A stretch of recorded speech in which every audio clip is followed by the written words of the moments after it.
नमस्कार। आज हम पहुंचे हैं दरभंगा और दरभंगा आने का कारण बहुत सारे थे, पर सबसे पहला कारण था कि एक लिस्ट देखी थी जिसमें जाना पहचाना चेहरा जो आज हमारे खास मेहमान हैं और मिलने तो आए हैं, साथ ही जानना चाहेंगे कि मुख्य प्रवक्ता का जो पद है ये बहुत बड़ा पद होता है और इसके बाद आपकी क्या कार्यविधि रहेगी। साथ ही अभी जो बिहार में 4 सीटों पर जो उपचुनाव चल रहे हैं, कहीं ना कहीं इनकी पार्टी ने वो चुनाव लड़ने की अपनी एक इच्छा जता चुके हैं।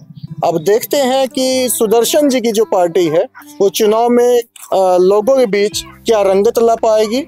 तो इसी जानने के लिए मुलाकात करते हैं सुदर्शन जी का। नमस्कार सर। नमस्कार। अच्छा सर, एक बात बताइए, पहले तो आपका पद क्या था? उपाध्यक्ष पद पे थे आप? अनुमंडल उपाध्यक्ष। अनुमंडल। अब कौन सा पद है सर? अनुमंडल उपाध्यक्ष तो है ही, उसके अतिरिक्त जो है सो दरभंगा नगर का जो है मुख्य प्रवक्ता बनाया गया है। मुख्य प्रवक्ता दरभंगा का। जी सर, मुख्य प्रवक्ता कहीं ना कहीं एक जो स्पष्टवादी और शुद्ध हिंदी में बोलने वाला हो तो उसी को बनाया जाता है।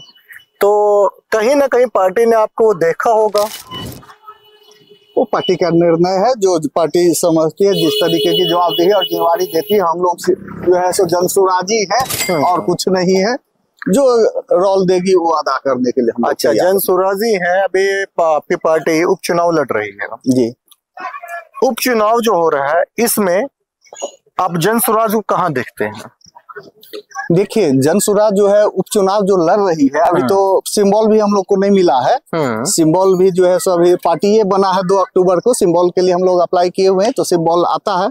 अभी तो जनसुराज के नाम से ही प्रचार प्रसार किया जा रहा है। लेकिन चारों के चारों सीट पर जो है कहिएगा तो बहुत ही जबरदस्त टक्कर जो है सो जनसुराज दे चुकी है। पूरा हिल चुका है आदमी और स्थिति जो है सो सभी पार्टी का अंदर से जो है सो भयभीत है, घबराए हुए। जीतन राम मांझी का भी हाल में ही एक बयान देखे जो बौखलाए हुए थे, ये हार की उनकी निशानी है। तो ये खुशी की बात है जनसुराज के लिए। हम लोग उनकी कोई बातों पर प्रतिक्रिया करने वाले नहीं। जब लास्ट टाइम हमारी मुलाकात हुई थी तो अब आप जनसुराज अभियान से जुड़े थे, पार्टी घोषणा नहीं हुई थी। जिस दिन पार्टी घोषणा हुई आप वहाँ मौजूद थे? निश्चित है। तो सर वहाँ कितनी भीड़ थी और लोगों का रुझान क्या क्या था? 2 तारीख को जो पार्टी का जो है सो स्थापना हुआ, उसमें गए हुए थे हम लोग भी पटना। पटना में तकरीबन जो है सो इतनी ज्यादा भीड़ थी कि पूरा पटना जो है सो बुझिए जो कि जनसुराजमय हो गया। 2 लाख भीड़ कम से कम उस कंपाउंड में था। तो 2 लाख भीड़ अगर पटना में कहीं से आता है तो हो सकता है कि हर जगह कहीं जाम की स्थिति बन गया होगा पटना में। हाँ, जाम की स्थिति तो इसीलिए ना हम लोग सवेरे निकल गए थे। हम लोग जो है प्रोग्राम था 2-3 बजे का रखा गया था, हम लोग सुबह में यहाँ से 6 बजे निकल गए। हम लोग को जाम मिला, बहुत कम मिला और ज्यादातर आदमी सवेरे निकल गए। अच्छा, उपचुनाव जो हो रहा है इसमें भी पार्टी ने कोई जिम्मेवारी आपको दी है अभी तक या नहीं दी है? देखिए, पार्टी का चुनाव में सभी जनसुराजी का रोल है, यहाँ कोई जवाबदेही जिम्मेवारी की बात नहीं है। आप जनसुराज के लिए कर रहे हैं, समझे। और ये पार्टी जो है सो अब बन ही चुकी है। उसके बाद जाकर के देखिएगा आप तो चारों सीट पर जो है भयंकर टक्कर दे चुका है। लगता है कि चारों के चारों सीट कहीं जनसुराज न जीत जाए। यही है कि हम लोग को अभी सिंबल नहीं मिल पाया है। उस सिंबल को हम लोग को बहुत कम टाइमिंग में हर एक जनता के पास पहुंचाना होगा, वहां जनता कंफ्यूज ना करे, इस बात की आशंका है। बाकी जो है चारों के चारों सीट जो है जनसुराज जीत रही है। 4 सीट जीतने का दावा कर रहे हैं सुदर्शन जी। वैसे दिवाली के बाद जो है सो हम भी जाएंगे। अभी तो आप ही लोग के न्यूज चैनल से देखते हैं, उसमें देखते हैं कि जनसुराज जो है सो बहुत ही अच्छे परफॉर्मेंस में काम कर रही है। अब क्यों नहीं होगा? अब देखिए, सवाल ये है कि जनता परिवारवाद से उब चुकी है। अभी वहाँ 4 सीट है, 4 सीट में देखिएगा तो जीतन राम मांझी के बहू खड़ी है, जगदानंद बाबू के जो है सो उनके बहू जगदानंद बाबू के लड़के खड़े हैं, फिर जो है सुरेंद्र यादव के लड़के खड़े हैं। तो ये लोग परिवारवाद, किसी को भी बाहर को एक भी टिकट ये लोग नहीं दिए। जनसुराज किसको दिया? प्रशांत जी किसको दिए? किसी अपने रिश्तेदार को दिए हैं का? अभी तक तो साबित नहीं है। नहीं, उनका कोई रिश्तेदार है। चारों उम्मीदवार में से न तो उनके कोई जो है सो रिश्तेदार है, न कोई परिचित है, न कोई है, लेकिन वो दिए। लेकिन ये लोग अपने परिवार से बाहर नहीं निकलते हैं। सिर्फ वोट चाहिए बिहारियों का, सीट नहीं देंगे, चुनाव में उसका प्रतिनिधित्व नहीं देंगे, और कल हो करके यही जो है सो गाड़ी से चलेंगे, बॉडीगार्ड के साथ जाएंगे और कीड़े मकोड़े की तरह व्यवहार करते हैं जनताओं के साथ। जनता के पास कोई विकल्प नहीं था, जनसुराज के रूप में उतावला है पूरा बिहार चुनाव के लिए। लेकिन हम समझते हैं कि 4 गो जो विधानसभा सीट है अभी जो जहाँ उपचुनाव हो रहा है, बहुत सौभाग्यशाली है जो 1 साल पहले ही वो लोग निर्णय बिहार की दशा और दिशा के लिए जो है वो लोग अपना वोट दे रहे हैं, अपने लिए, अपने बच्चों के लिए वोटिंग करने का जो है सो मौका उन लोगों को 1 साल पहले मिला। बाकी लोग इंतजार कर रहे हैं। 100 फोन आता है भाई कि क्या हाल है, आप जनसुराज से जुड़े हुए हैं, क्या पोजीशन है। अभी हम गए नहीं है, दिवाली के बाद जाएंगे, तब वस्तु स्थिति बेहतर। हम पलायन के पे बहुत बार बोल चुके हैं, डेली बोलते हैं प्रशांत किशोर जी, रोज कहीं ना कहीं किसी न किसी मुद्दे पलायन का मुद्दा जो घुसा देते हैं। तो क्या लग रहा है कि जो 4 विधानसभा सीटों पर उपचुनाव हो रहा है कि जो बाहर पलायन कर चुके हैं, जिनका वोट बैंक आज भी यहाँ पर है, कि वोट देने आएंगे वो?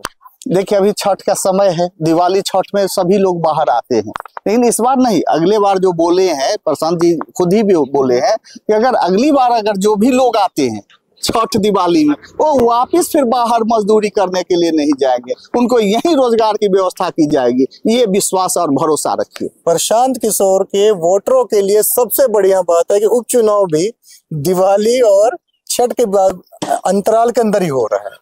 तो जितने भी लोग बिहार में, अक्सर लोग दिवाली पर, और दिवाली पर जो नहीं आ पाता वो बिहार के, हिंदुस्तान के किसी भी कोने में होता है, पर वो छठ पे एक बार अपने गांव जरूर आता है। तो कहीं ना कहीं वोट बैंक प्रशांत किशोर जी का बढ़ रहा है। तो सर ये चुनाव निपट जाएगा, 2025 की क्या तैयारी है? 25 में पहले ही बता चुके हैं कि 243 विधानसभा पर चुनाव लड़ेंगे। लोगो भी हम लोग को आ ही जाएगा, और जब लोगो मिल जाएगा उसके बाद जाकर के हम लोग पूरे जो है जोश और खरोश से जनता खुद ही उतावले है। देखिए इनका रणनीति अब चुके आप कह रहे हैं तो हम बता ही देते हैं। जन विकल्प नहीं है, जहां भी घूमते थे लोग जो है, जितने भी बिहार के लोग हैं वो प्रशांत किशोर को ही विकल्प समझने लगे। ये कहे भैया नहीं, खुद विकल्प बनो। तो पूरे बिहार में घूम करके जो है सो सभी 1.5 लाख आदमी को निकाले, 1 करोड़ जो है सो जनसुराज के जो है ये संस्थापक सदस्य बनाए, और तमाम आदमी जनता में अब उतना उत्साह, ताकत और क्षमता और विश्वास जग गया है कि नहीं भैया हम खुद लड़ सकते हैं। और जनता जब खुद लड़ेगी तो कौन सा पार्टी टिकेगा? सोचिए। कहीं ना कहीं चुनाव लड़ने के लिए प्रशांत बहुत सारे पहले पूरी फील्डिंग लगाई। जैसे हम क्रिकेट का मैच देखते हैं कि बैट्समैन जब आते हैं दो, उसके आने से पहले बॉलर की और कप्तान क्या करता है कि अपनी पूरी फील्डिंग लगा लेता है कि किस बल्लेबाज को कहाँ फंसाना है, कहाँ उलझाना है। अब प्रशांत किशोर जी ने जो अपना दांव फेंका है उपचुनाव पर, इस उपचुनाव का क्या रिजल्ट रहेगा, और इस साथ ही सुदर्शन जी को पद में कहीं ना कहीं पहले के मुकाबले बड़ा मिला है, पर सुदर्शन जी शायद इससे भी बड़े पद के हकदार हैं। पर देखते हैं, पहले तो मुबारकबाद देते हैं सुदर्शन जी को एक पद मिलने के लिए, और मिलते हैं अगले वीडियो में। तब तक बने रहे न्यूज़ तहकीकात के साथ। धन्यवाद।